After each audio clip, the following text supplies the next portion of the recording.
حزبی شیوعی کوردستان و یەکێتی نیشتیمانی کوردستان لەسەر دوو خاڵی سەرەکی و خاڵی یەکەمیان چۆن گەلی کوردستان بە یەکڕێزی بڕوا بۆ بەغا ئەو بارودۆ خاڵ بسەنگێنێ، دووەمیان لەسەر مۆزوعی هەڵبژاردننی پەرلەمانی کوردستان بوو. حزبی شیوعی کوردستانی بەسەراحەت قسەمان کردووە لە پێشتر و لە ئێستاشا ئێمە لەگەڵ دواخستنی هەڵبژاردننی پەرلەمانی کوردستانان هین.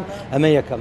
دووەم بەنسبەت عێراقەوە لەگەڵ ئەوەی ئێمە دروشمێکمانەیە بۆ عێراق و بۆ دەرەوەی هەرێمی کوردستان پێویستە حزب و لایەنە سیاسەکان یەکڕێز بن لەسەر بەرنامەج و ئامانجەکانی گەلی کوردستان لە ناوخۆش بلبلانی دیموکراسی و مەدەنیانە هەبێت. پرۆژە هەیە بۆ عێراق، گفتوگۆمان لەسەر پرۆژەکان کردو، ئێمە وەڵام بۆ پرۆژەیە دەینەوانەیە کە چۆن لەسەر چۆن گەلی کوردستان و حزب سیاسەکان لە عێراق چۆن بڕۆنە پێشەوانێ، زیاتر کار لەسەر پۆست و محاسەساتی پۆست نەکرێت لەسەر ئامانجەکانی کوردستان، مەسەلەی قوتی خەڵک و ژیانی خەڵک، دووهەمشت مەسئلەی مافە دەستوری نیشتیمانی نەتەوەیەکان.